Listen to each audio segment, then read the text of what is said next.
Mon mari a demandé le divorce à sa fête de promotion alors que ses collègues le félicitaient. J'ai calmement signé les papiers. Puis, j'ai doucement dit, tu n'as aucune idée de ce que tu viens de faire. Un mois plus tard. Mon mari a demandé le divorce à sa fête de promotion, tandis que ses collègues levaient leur verre pour célébrer. J'ai calmement signé les papiers, posé le stylo comme s'il ne pesait rien, et dit doucement, tu n'as aucune idée de ce que tu viens de faire. Un mois plus tard, il le saurait. Le bar sur le toit surplombait le centre-ville de Seattle, une grille de verre et de lumière s'étendant dans la nuit humide du printemps. La ligne d'horizon scintillait comme une promesse, le genre de promesse que les gens poursuivent pendant des années et parfois n'atteignent jamais tout à fait. À l'intérieur, sous un dé de guirlandes lumineuses et d'acier poli, la pièce bourdonnait de félicitations, de rires, du tintement clair des flûtes à champagne, et du faible murmure de l'ambition qui semble toujours se rassembler autour du succès. Mon mari se tenait au centre de tout cela. Ethan Cole, nouvellement promu directeur principal, souriant avec une assurance qui semblait méritée, mais qui n'était pas entièrement la sienne. Je l'observais à quelques pas, le dos droit. L'expression composée, les doigts légèrement enroulés autour d'un verre que je n'avais pas goûté. Les gens venaient à lui par vagues, lui serrant la main, lui tapant sur l'épaule, louant sa vision, son leadership, son exécution brillante. Je reconnaissais certaines de ses phrases. Je les avais écrites dans des ébauches de présentation, lors de longues nuits à notre table à manger, quand il arpentait la pièce et que je reformulais discrètement ses pensées en quelque chose de plus percutant, de plus convaincant, de plus à même de survivre à une réunion de direction. Personne ne le savait, bien sûr. Cela avait toujours été l'arrangement, tacite, efficace, invisible. Ethan croisa mon regard de l'autre côté de la pièce et leva son verre en un bref signe de tête. Pas tout à fait un sourire, pas tout à fait de la gratitude, plus une reconnaissance d'un rôle rempli. J'acquiesçai en retour, un geste petit, presque imperceptible. Et à ce moment-là, je compris quelque chose avec une clarté absolue. Il croyait que cette nuit lui appartenait entièrement. Claire Wright, dit l'un de ses collègues en s'approchant de moi. Il était plus jeune, enthousiaste. Déjà à moitié ivre de la proximité du pouvoir. Vous devez être fier. Ethan a fait un travail formidable dernièrement. Je suis contente pour lui. Répondis-je, ma voix suffisamment égale pour passer, suffisamment froide pour me protéger. Il hocha la tête, satisfait, puis se fondit dans la foule, et je fus de nouveau seul, ce qui me convenait. J'avais toujours été doué pour me tenir juste en dehors des feux de la rampe, assez près pour tout voir clairement, assez loin pour éviter d'être vu. Les discours commencèrent peu après. Un associé senior prit la parole. Son ton était poli, ses mots soigneusement mesurés. Il parla de croissance, de leadership, de l'avenir du cabinet. Puis il se tourna vers Ethan, l'invitant à s'avancer. Les applaudissements furent sincères et bruyants, et Ethan s'avança avec l'aisance d'un homme qui avait répété ce moment dans sa tête 100 fois. Il remercia l'équipe de direction, ses mentors, ses collègues. Il parla des nuits tardives et des décisions difficiles, de la persévérance et de la conviction. Il ne me mentionna pas. Ce n'était pas inhabituel. Il le faisait rarement. Mais ce soir, l'omission semblait délibérée, comme une ligne tracée.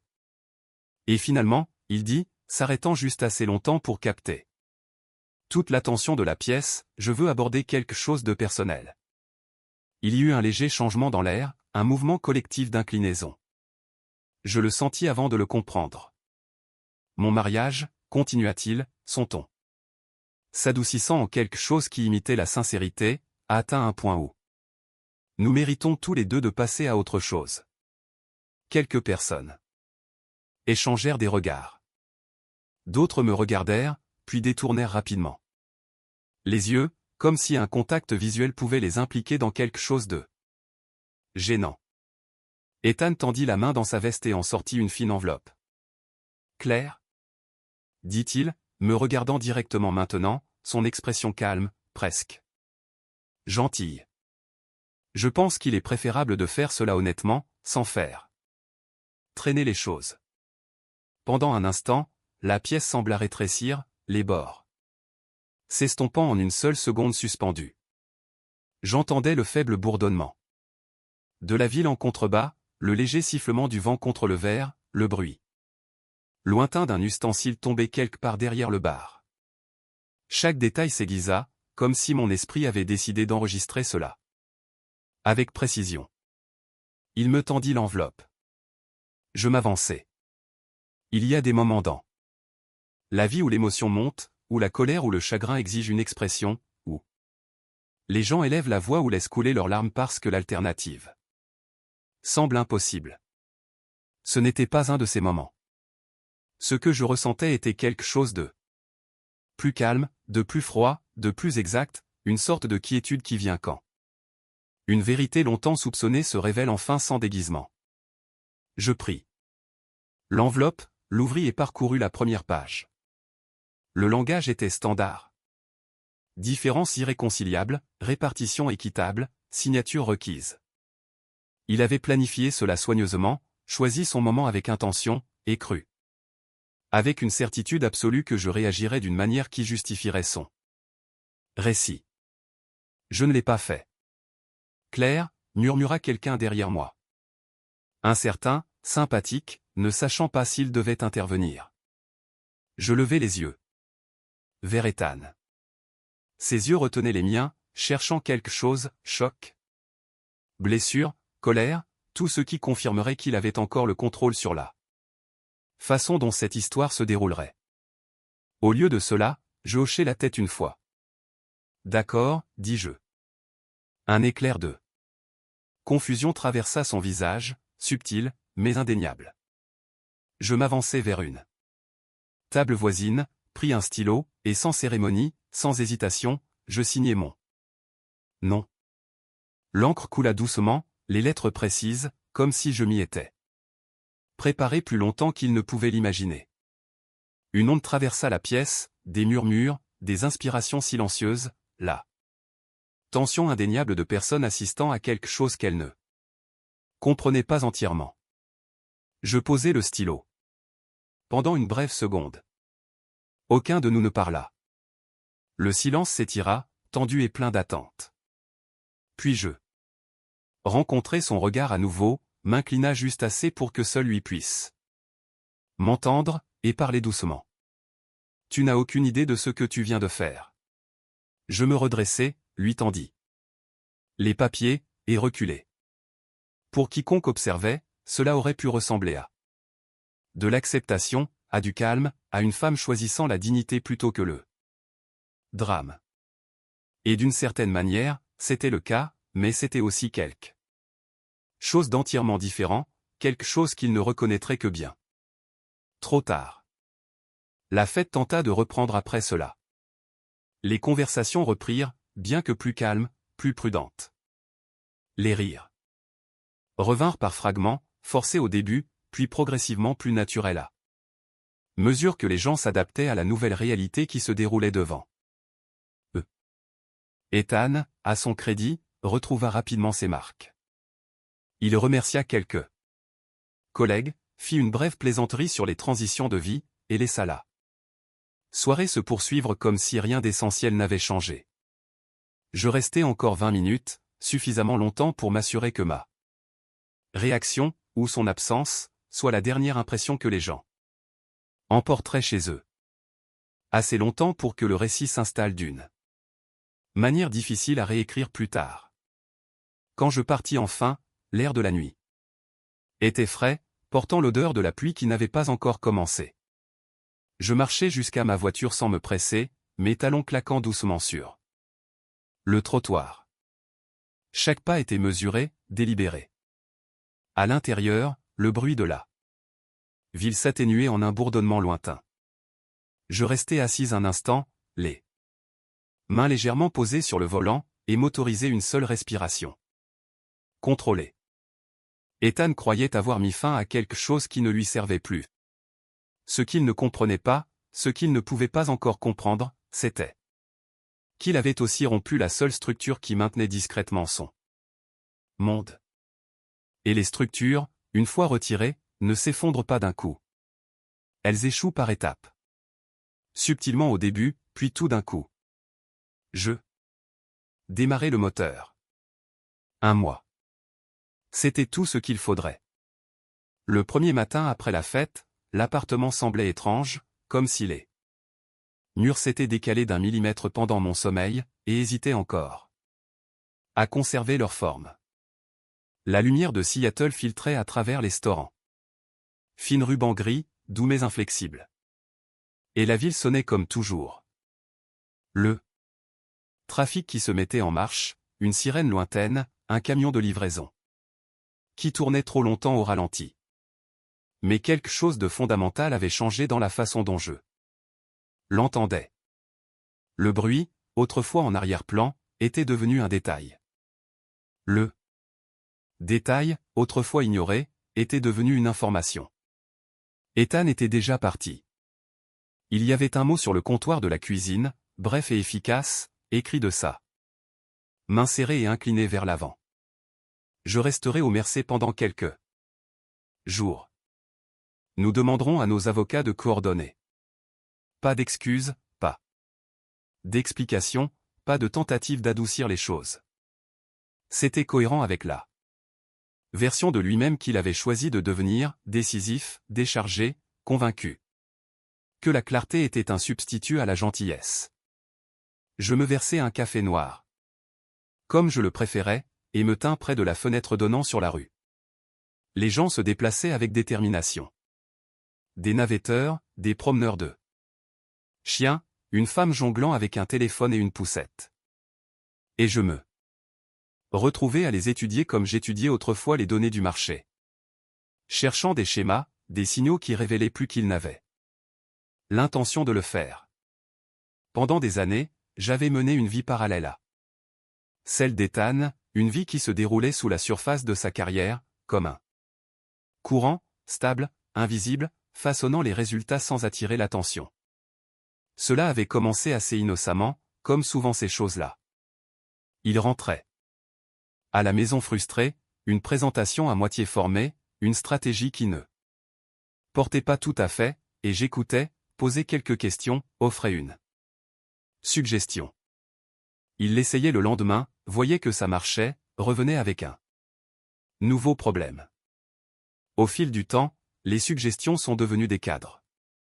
Les cadres sont devenus des brouillons, et les brouillons sont devenus des travaux finis qu'il présentait comme les siens. Je n'ai jamais insisté pour avoir le crédit. Au début, cela ressemblait à un partenariat. Plus tard, à deux. L'efficacité. Au moment où c'est devenu quelque chose d'entièrement différent. Nous avions déjà construit un système que ni l'un ni l'autre ne remettions en question à voix haute. Je posai ma tasse et me dirigeai vers la table à manger où une pile de vieux carnets se trouvait soigneusement rangée.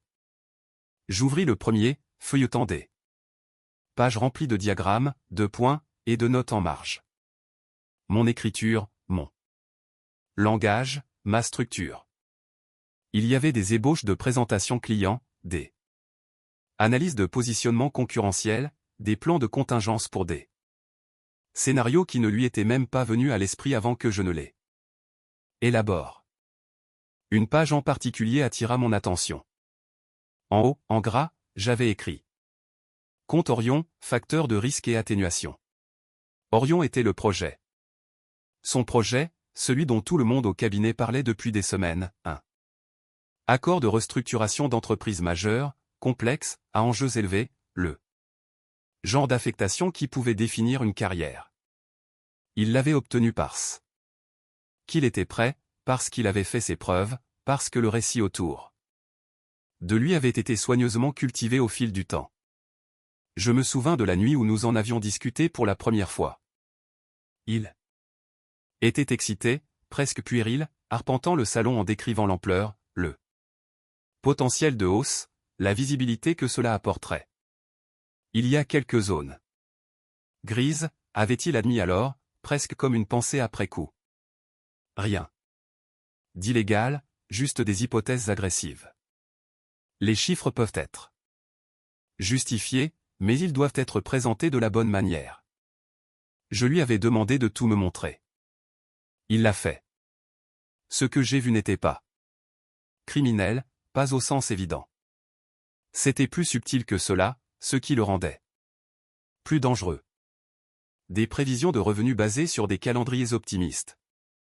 Des réductions de coûts qui dépendaient de variables hors de leur contrôle, un langage contractuel qui permettait une interprétation juste assez flexible pour rendre l'accord attrayant. Juste assez d'ambiguïté pour créer des risques si quelqu'un regardait de trop près. Tu peux faire en sorte que cela fonctionne, lui avais-je dit cette nuit-là, mais seulement si tu resserres les hypothèses et que tu intègres des garde-fous. Sinon, ça tient tant que personne ne pose les mauvaises questions. Il avait hoché la tête, reconnaissant, attentif, et puis, au cours des semaines suivantes, à mesure que sa confiance grandissait et que les éloges commençaient à affluer, il avait cessé de ramener les détails à la maison. Il a cessé de demander mon avis. Il a commencé à croire le récit qui s'était construit autour de lui, qu'il était l'architecte, non le bénéficiaire. Je fermai le carnet et m'adossai à ma chaise. Ce qu'Ethan n'avait jamais compris, c'est que ma contribution n'avait jamais porté sur des idées individuelles. Elle avait porté sur la structure, sur la façon dont les pièces s'assemblaient, où elles étaient faibles, où elles pouvaient échouer sous la pression. Je n'ai pas seulement construit des solutions. J'ai construit la stabilité.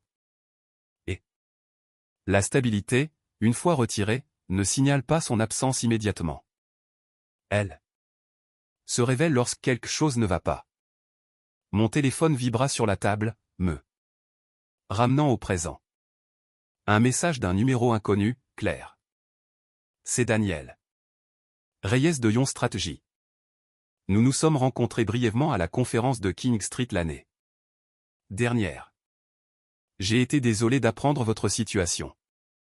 Si vous êtes ouverte à une conversation, j'apprécierais l'occasion de vous revoir. Je me souvins de lui, une présence mesurée dans une pièce bondée, quelqu'un qui écoutait plus qu'il ne parlait, dont les questions avaient percé l'analyse superficielle pour atterrir quelque part de plus profond. Yon était l'une des rares entreprises à pouvoir rivaliser directement avec celle d'Ethan, connue pour sa précision, sa discipline, sa réticence à faire des promesses excessives. Je réfléchis un instant au message, puis tapai une réponse. Je me souviens. Un café conviendrait. Nous nous rencontrâmes 2 jours plus tard dans un café tranquille de Pioneer Square, le genre d'endroit où les conversations s'attardent et où personne ne vous presse de partir. Daniel était exactement comme je m'en souvenais, calme, observateur, son attention constante sans être intrusive. Je ne vais pas faire semblant que c'est purement social, dit-il après que nous ayons échangé les politesses nécessaires. Orion est sur notre radar. Nous envisageons une proposition concurrente. Je m'en doutais, répondis-je. Il m'étudia un instant, pesant quelque chose de non dit. Vous étiez impliqué, dit-il, pas tout à fait une question.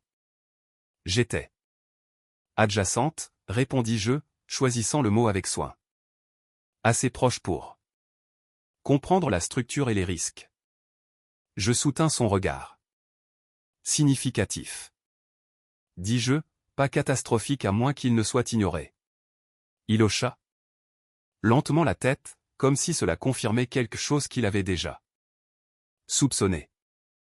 Je ne vous demande rien d'impropre, ajouta-t-il, son ton délibéré, mais si vous consultiez, même informellement, votre point de vue serait précieux. Il était là, l'ouverture présentée sans pression, sans urgence, mais avec une intention claire. Je ne suis pas intéressé à saper qui que ce soit, dis-je. Je ne pensais pas que vous l'étiez, répondit-il. Mais il y a une différence entre saper et refuser de soutenir quelque chose que l'on sait instable. La distinction était importante. Je pensais à Ethan, à la façon dont il s'était tenu sous ces lumières, confiant dans une structure qu'il ne comprenait plus. Je pensais aux pages de mon carnet, aux garde-fous qu'il avait rejetés, aux hypothèses qu'il avait étirées un peu trop loin. Je ne partagerai rien qui ne soit pas déjà implicite dans l'accord lui-même. Dis-je. Mais je peux vous aider à poser les bonnes questions. L'expression de Daniel changea, pas tout à fait un sourire, mais quelque chose d'approchant. C'est généralement suffisant, dit-il.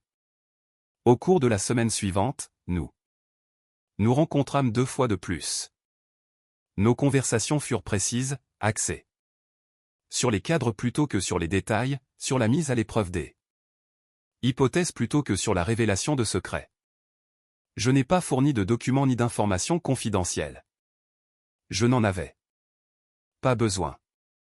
J'ai décrit les types de vulnérabilité que des accords comme Orion contiennent souvent, les points de pression qui pourraient être examinés sans franchir les lignes éthiques. Et Daniel, à son crédit, a parfaitement compris comment utiliser cela. Pendant ce temps, à distance, je regardais le monde d'Ethan continuait comme si rien n'avait changé.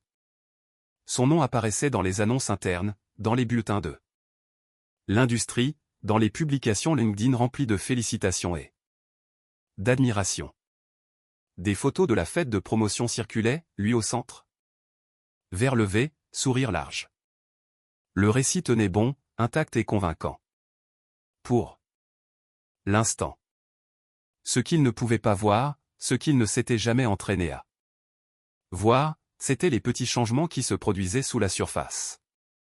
Le détail manquait dans un rapport, l'hypothèse laissée sans contestation, la question qu'il ne savait pas poser parce que personne n'était là pour la lui poser.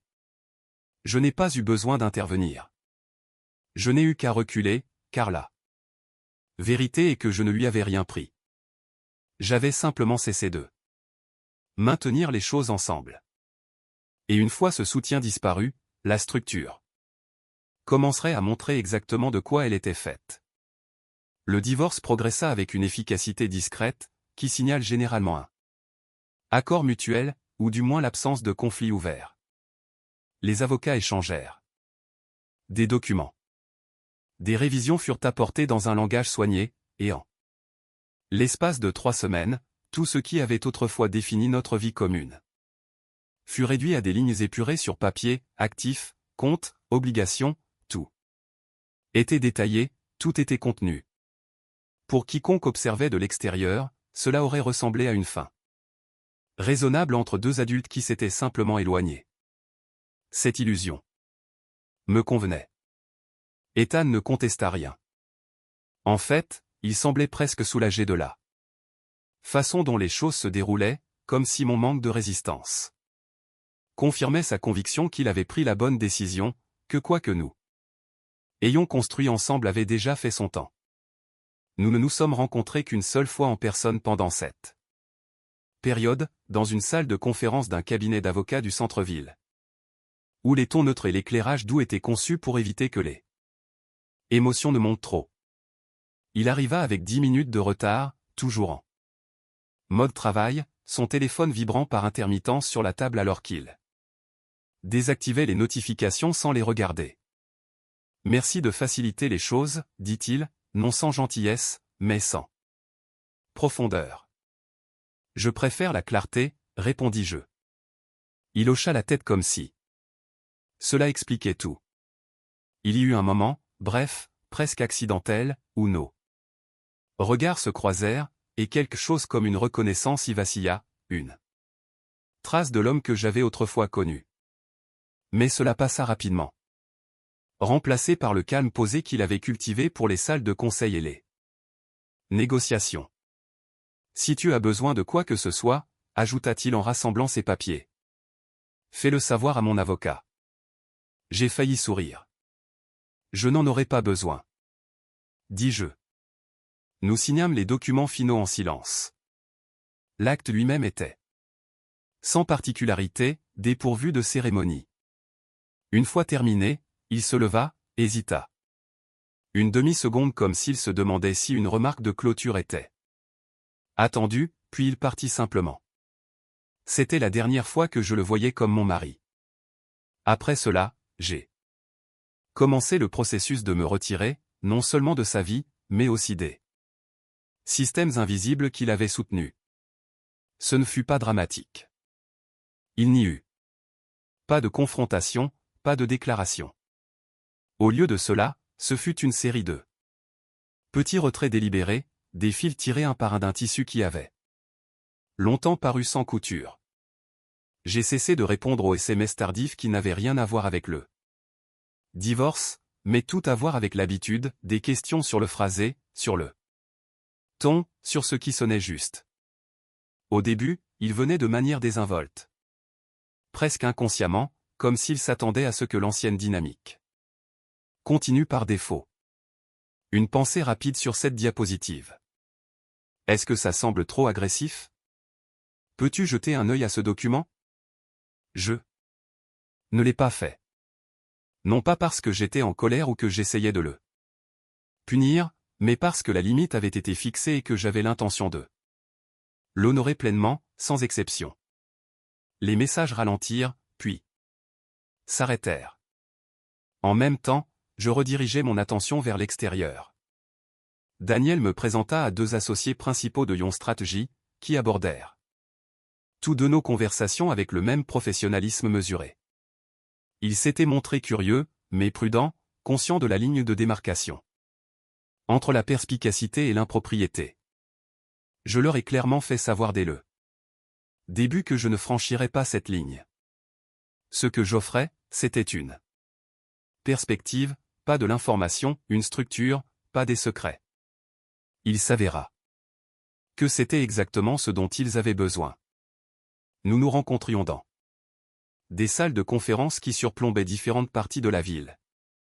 South Lake Union, Capitol Hill, des endroits où le verre et l'acier reflétaient la même énergie agitée qui avait propulsé l'ascension d'Ethan. Nos discussions étaient ciblées, presque chirurgicales dans leur précision. Nous avons examiné l'accord Orion de l'extérieur, identifiant les endroits où les hypothèses pouvaient être étirées, où les délais pouvaient se comprimer de manière irréaliste, où des variables externes pouvaient introduire de l'instabilité. Décrivez-moi comment vous testeriez cela sous contrainte, demanda l'un des partenaires lors de notre deuxième séance.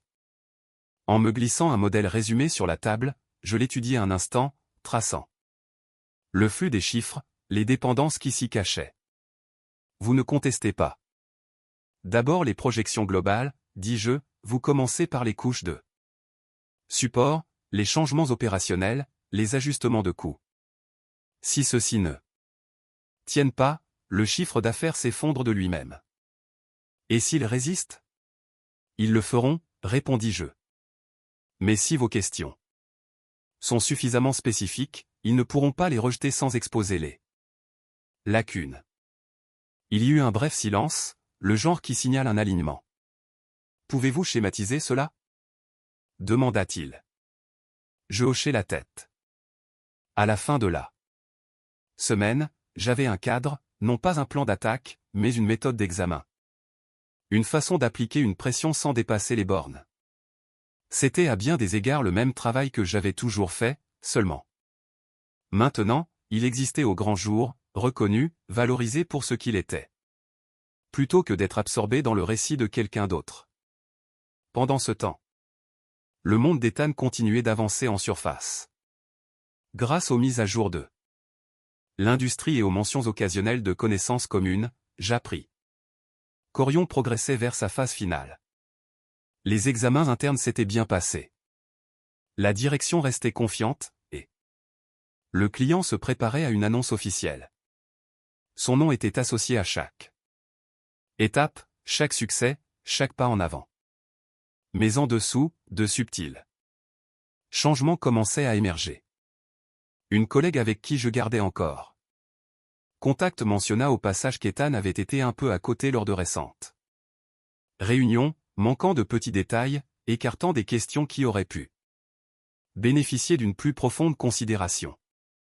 Il est probablement juste débordé, ajouta-t-elle, rapide à adoucir. L'observation. Gros projet, beaucoup à faire.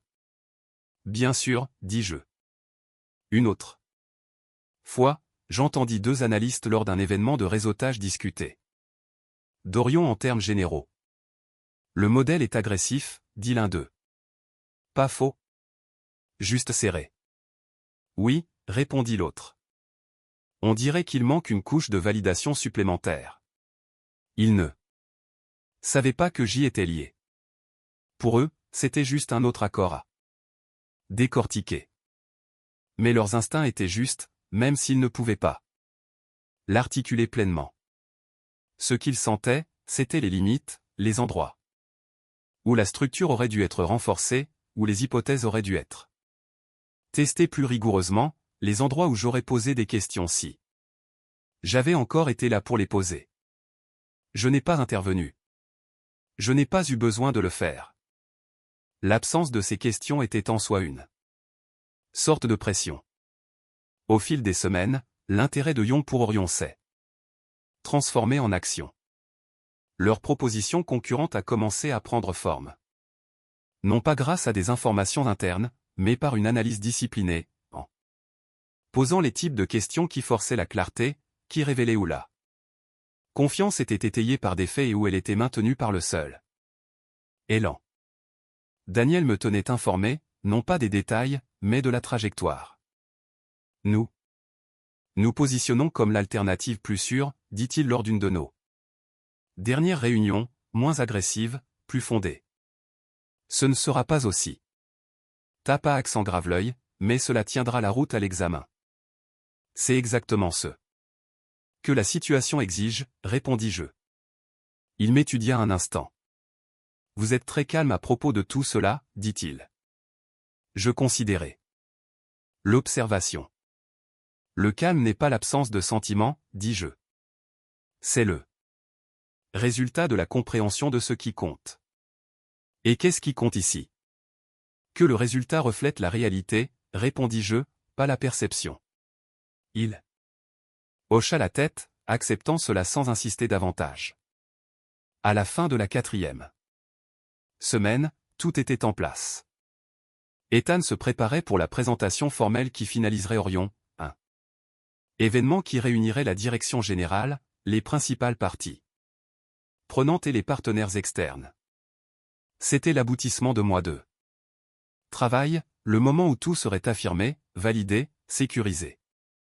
Et on serait également présent, non pas en tant que spectateur, mais en tant que concurrent.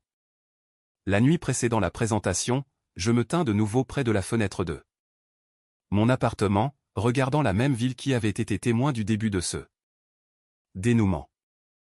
Les lumières étaient stables, les rues animées, le rythme inchangé.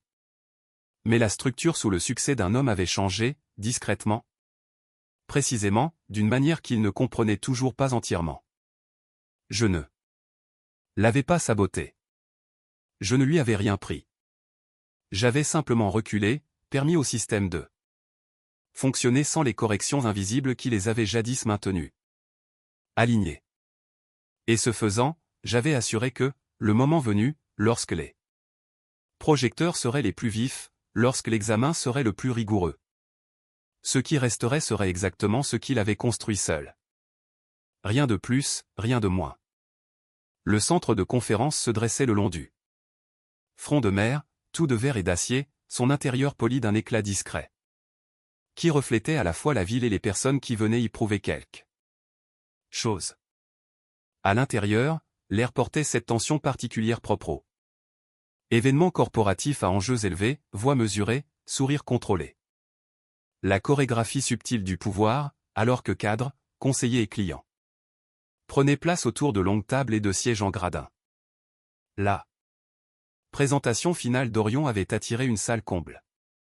Ethan se tenait prêt. Du devant, parlant avec un groupe d'associés principaux, sa posture confiante. Ses gestes précis.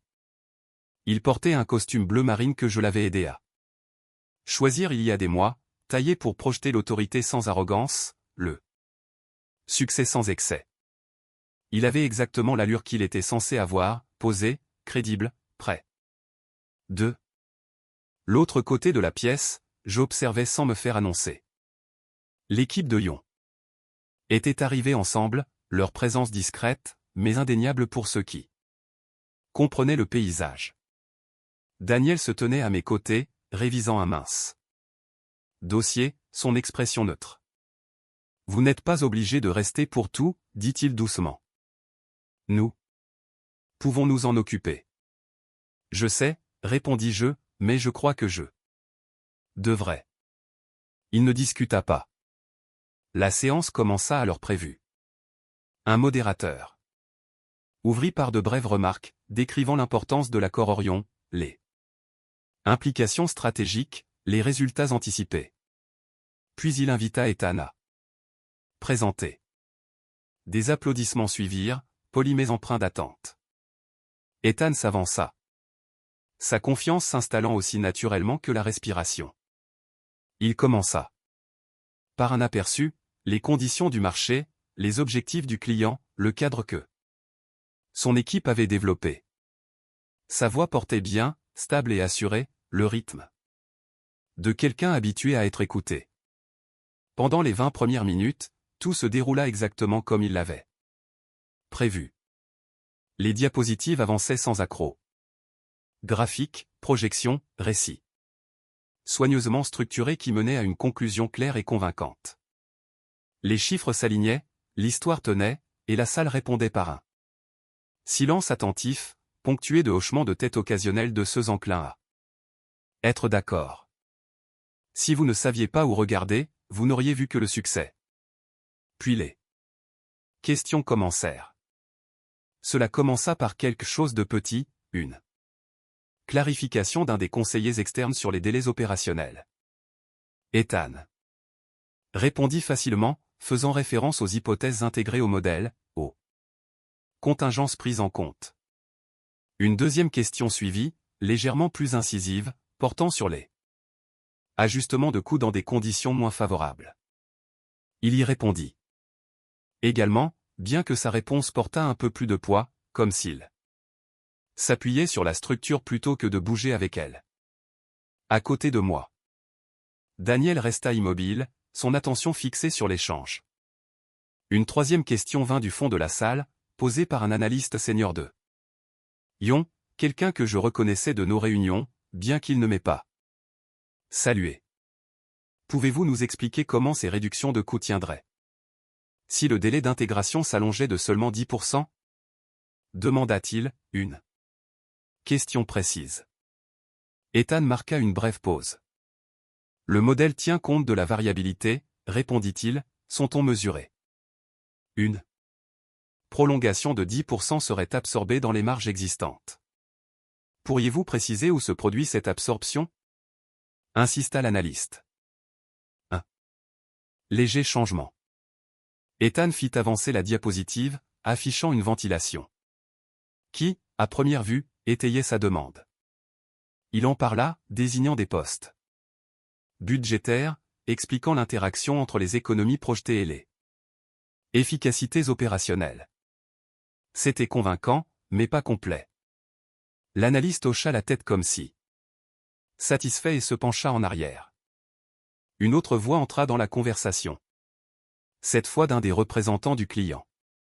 Et si ces efficacités ne se matérialisent pas dans les délais, demanda-t-elle, quel est l'ajustement secondaire? La mâchoire d'Ethan se serra presque imperceptiblement.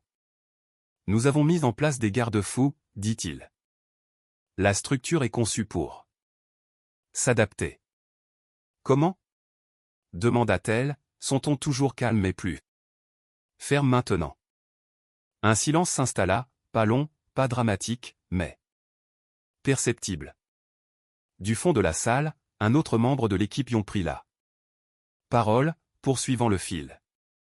Il semble qu'une grande partie de la stabilité ici dépende du maintien exact des hypothèses projetées, dit-il, ce qui est bien. Mais d'après notre expérience, la variabilité a tendance à se cumuler. J'aimerais comprendre comment vous atténuez cela au-delà des projections initiales. Les questions n'étaient pas des accusations. C'étaient des examens. Et chacune appliquait une petite quantité de pression précise. Ethan répondit. Ajustant son langage, renforçant ses arguments, mais quelque chose avait changé. Dans le rythme de sa présentation. L'aisance avait disparu, remplacée par un effort contrôlé pour maintenir le récit qu'il avait construit. Je l'observais attentivement. C'était le moment que j'avais anticipé, non pas un effondrement au sens dramatique, mais une exposition progressive de la structure sous la surface. Sans la couche supplémentaire d'examen que j'avais autrefois fournie, le modèle tenait jusqu'à ce qu'on lui demande de faire plus qu'il n'avait été conçu pour supporter. Le modérateur jeta un coup d'œil à l'horloge, puis à la salle. Peut-être devrions-nous entendrions, dit-il. Je crois que vous avez préparé une perspective alternative. Daniel s'avança. Notre approche est légèrement différente, commença-t-il, sa voix calme, sans hâte. Nous nous sommes concentrés sur la construction d'une structure qui tient dans un plus large éventail de conditions, même si cela implique des projections plus prudentes au départ. Il a déroulé sa présentation avec une précision tranquille, décrivant un modèle qui abordait les mêmes objectifs qu'Orion, mais avec des hypothèses renforcées, des contingences plus claires et une reconnaissance explicite de la variabilité potentielle.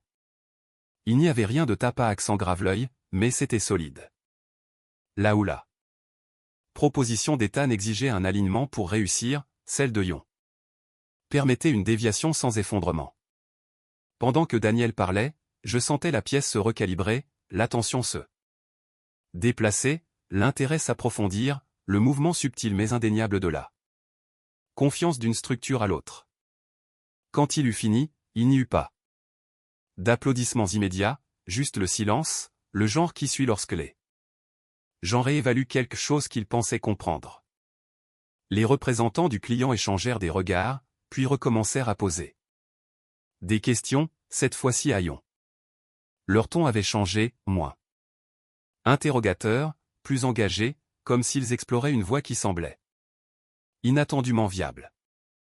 Ethan se tenait à l'écart maintenant, son expression contrôlée mais tendue, regardant le récit s'éloigner de lui.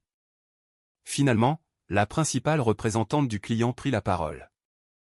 Nous apprécions les deux présentations, dit-elle d'une voix posée. Mais compte tenu de l'ampleur de ce projet, la stabilité est notre principale préoccupation. Nous devons être convaincus que la structure peut supporter la variabilité sans introduire de risques supplémentaires. Elle marqua une pause, puis continua. D'après ce que nous avons entendu aujourd'hui, nous souhaitons aller de l'avant avec Ion. La décision tomba sans cérémonie. Pas de fioriture dramatique, pas de voix élevée, juste un changement. Les épaules d'Ethan se raidirent, le seul signe extérieur de l'impact autour de lui. La pièce commença à changer. Les conversations, les gens, ajustaient leur position, l'énergie se réorientait vers le nouveau centre de gravité. Je m'avançai, alors, non pas sous les projecteurs, mais dans son champ de vision. Pendant un instant, il ne me reconnut pas, son attention toujours fixée sur le résultat, sur l'effondrement de quelque chose qu'il avait cru sûr. Puis, ses yeux trouvèrent les miens, et la reconnaissance frappa, nette et immédiate. Il y a des moments où la compréhension arrive d'un coup. Ce fut l'un d'eux. Il me regarda non pas avec colère, pas même avec accusation, mais avec quelque chose de plus proche de la réalisation, comme si des pièces qu'il avait gardées séparées s'alignaient soudainement en une seule vérité. Inévitable. Je soutins son regard. Je ne t'ai rien pris, dis-je doucement. Ma voix portant juste assez pour qu'il m'entende. J'ai juste cessé de maintenir les choses. Je n'attendis pas de réponse. Il n'y avait plus rien à dire. Tandis que je me tournais et marchais vers la sortie, la pièce derrière moi continuait de s'animer. Des accords se reformulaient, des conversations débutaient, la machinerie des affaires S'adapter à une nouvelle réalité. Dehors, l'air était plus frais, l'eau reflétant la lumière de fin d'après-midi en motifs fragmentés. L'effondrement n'avait pas été bruyant. Il n'avait pas eu besoin de l'être, car ce qui était tombé n'était pas bâti pour résister à la vérité. Dans les semaines qui suivirent, l'histoire d'Orion s'installa dans l'industrie comme ces choses le font toujours. D'abord comme une surprise, puis comme une leçon, et enfin comme une mise en garde discrète qui persista longtemps après que les détails furent estompés. Il n'y eut pas de titre de presse, pas de scandale public, rien qui attirerait l'attention au-delà des cercles directement impliqués. Mais au sein de ces cercles, le changement fut compris assez clairement. La proposition de Ion avança, stable et délibérée, exactement comme il l'avait promis. Leur modèle résista à l'examen, leurs délais s'ajustèrent avec discipline plutôt qu'avec optimisme. Et la confiance du client, autrefois incertaine, commença à se solidifier en quelque chose de durable. Ce n'était pas le genre de succès qui générait des applaudissements immédiats. C'était le genre qui bâtissait la confiance au fil du temps. Le cabinet d'Ethan publia un bref communiqué interne reconnaissant le résultat, professionnel, mesuré, dépourvu de blâme. Orion, y était-il dit, avait évolué dans une direction qui ne correspondait plus à leur approche stratégique. C'était le genre de langage conçu pour absorber l'impact sans le révéler. Mais à l'intérieur du cabinet, la réalité était plus difficile à contenir. Un projet d'une telle envergure n'échoue pas discrètement parmi les personnes qui comprennent ce qu'il représente. Des questions furent posées sur les hypothèses, sur la supervision, sur le leadership. Rien d'accusateur, pas directement, mais suffisamment pour créer une distance, suffisamment pour modifier la perception. Ethan ne fut pas renvoyé, pas immédiatement. Il avait accumulé suffisamment de bonne volonté, de succès visible pour que le cabinet choisisse de le recadrer, plutôt que de le retirer purement et simplement. Ses responsabilités furent ajustées. Son champ d'action réduit. Son avenir, reconsidéré. Dans une autre vie, une autre version de lui-même aurait peut-être reconnu cela comme une opportunité de faire une pause, de réfléchir, de se reconstruire avec une plus grande conscience. Mais l'homme qu'il était devenu ne savait pas encore comment faire cela. Nous ne nous sommes pas parlé pendant cette période. Non pas par évitement, mais parce qu'il n'y avait plus rien entre nous qui nécessitait une conversation. Le processus juridique était terminé. Les liens pratiques avaient été rompus, et tout ce qui restait était quelque chose qu'il devait affronter seul. J'ai eu de ces nouvelles indirectement, comme on a des nouvelles d'anciens collègues, par le biais de réseaux partagés, de mentions fugitives, de fragments d'informations qui ne forment jamais tout à fait une image complète. Il travaillait, toujours présent, toujours fonctionnant au sein de la structure qu'il avait aidé à construire, mais plus en son centre. Le récit autour de lui avait changé. Pas de manière spectaculaire, pas d'un seul coup, mais suffisamment. Quant à moi, ma vie s'installa dans un rythme à la fois nouveau et profondément familier. Ion m'offrit un rôle officiel, consultante stratégique axée sur l'analyse des risques et l'intégrité structurelle. C'était à bien des égards le travail que j'avais toujours fait. Seulement maintenant, il existait au grand jour, reconnu, valorisé sans réserve. J'ai accepté. La transition fut fluide. Non pas parce que c'était facile, mais parce que cela s'alignait sur quelque chose que j'avais compris depuis longtemps. À mon sujet. Je n'étais pas intéressé par la visibilité pour elle-même. Je n'avais pas besoin de me tenir à l'avant de la pièce pour sentir que mon travail était important. Ce dont j'avais besoin, et ce que j'avais enfin, c'était de la clarté, de la propriété. La reconnaissance simple, sans ambiguïté, que ce que j'apportais était à moi. Le premier projet que je menai chez Ion ne fut pas Orion, mais quelque chose de plus petit, de plus circonscrit. Une entreprise confrontée à une restructuration, un ensemble de variables qui exigeait un équilibre délicat. Je l'abordais de la même manière que toujours, en examinant la structure, en identifiant les points de stress, en intégrant les garde-fous qui permettaient l'incertitude sans effondrement. Cela a fonctionné, pas parfaitement, rien ne le fait jamais, mais honnêtement. Ce qui est plus important. Un soir, quelques mois plus tard, je me retrouvais dans un bar sur le toit, non sans rappeler celui où tout avait basculé. La ligne d'horizon était différente. Celui-ci donnait sur une partie plus calme de la ville, mais l'atmosphère portait le même mélange d'ambition et de célébration. Le même sentiment que des gens se tenaient au bord de quelque chose qu'ils espéraient voir durer. J'étais là avec des collègues cette fois-ci, non pas en observatrice, mais en tant que partie prenante de la conversation. Daniel se tenait à mes côtés, levant son verre en un petit toast discret. Aux structures qui tiennent, dit-il. Je souris, l'expression était sincère, sans retenue. À la compréhension de ce qui les fait tenir, répondis-je. Alors que la soirée se déroulait, je remarquai une silhouette familière à l'autre bout du bar. Ethan. Il ressemblait beaucoup au même, à première vue.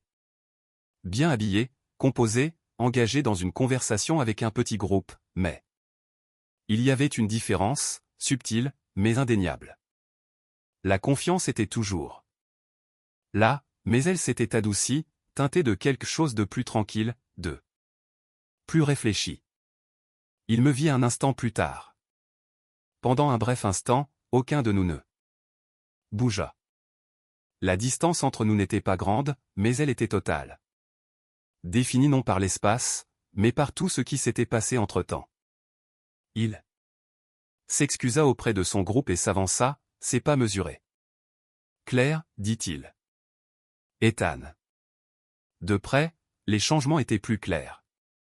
La netteté qu'il avait autrefois définie s'était estompée, remplacée par quelque chose de plus délibéré, comme s'il avait appris lentement, peut-être à contre-cœur, que la certitude n'est pas la même chose que la compréhension. J'ai voulu te contacter, dit-il. Je n'étais pas sûr de devoir le faire. Tu es là maintenant, répondis-je. Il hocha la tête, acceptant cela. Il y eut une pause, non pas inconfortable, mais pleine de choses qu'aucun d'eux nous n'avait besoin de dire. Je comprends ce qui s'est passé, dit-il. Finalement, sa voix était stable. Pas tout, peut-être, mais assez. Je le considérai un instant, et je demandai, et un léger sourire, presque conscient de soi, effleura ses lèvres. Et j'aurais dû le comprendre plus tôt, dit-il. Je pensais que je construisais quelque chose seul. Ce n'était pas le cas. Ce n'était pas une excuse, pas au sens conventionnel, mais c'était honnête. C'est une chose difficile à voir, dis-je. Oui, acquiesça Théil. Ça l'est. Une autre pause. Je ne demande rien, ajouta-t-il. Je voulais juste dire ça. Je sais, répondis-je, et je le savais. Nous restâmes là un instant de plus. Deux personnes qui avaient autrefois partagé une vie, maintenant connectées. Seulement par la compréhension de la façon dont elle avait pris fin. J'espère que les choses vont bien pour toi, dit-il. Elles le sont déjà. Répondis-je, non pas comme une déclaration de triomphe, mais comme un fait. Il hocha la tête comme si c'était exactement ce à quoi il s'attendait. Tu avais raison, tu sais, dit-il, un faible écho de quelque chose comme de la reconnaissance dans sa voix, à propos de ce que j'ai demandé cette nuit-là. Il dit, à la fête, un petit moment tranquille. Tu n'avais aucune idée de ce que tu venais de faire, dis-je, finissant sa pensée pour lui mais pour moi-même. Il exhala un souffle, quelque chose entre un rire et un acquiescement. Non, dit-il, je n'en avais pas, et cela, finalement, était suffisant. Nous nous séparâmes sans cérémonie, sans nous attarder, chacun retournant à nos conversations respectives, à nos vies respectives. Il n'y eut pas de réconciliation, pas de clôture dramatique, juste une compréhension mutuelle claire de ce qui avait été et de ce qui n'était plus. Plus tard ce soir-là, alors que je me tenais seul un instant, regardant la ville, je pensais à la facilité avec laquelle le succès peut être confondu avec l'autosuffisance. À la fréquence à laquelle les gens oublient les systèmes discrets qui les soutiennent, jusqu'à ce que ces systèmes disparaissent. La vengeance, réalisais-je, ne consiste que rarement à prendre quelque chose à quelqu'un. Plus souvent, il s'agit de leur permettre de faire face au poids total de ce qu'ils ont choisi, sans interférence, sans protection.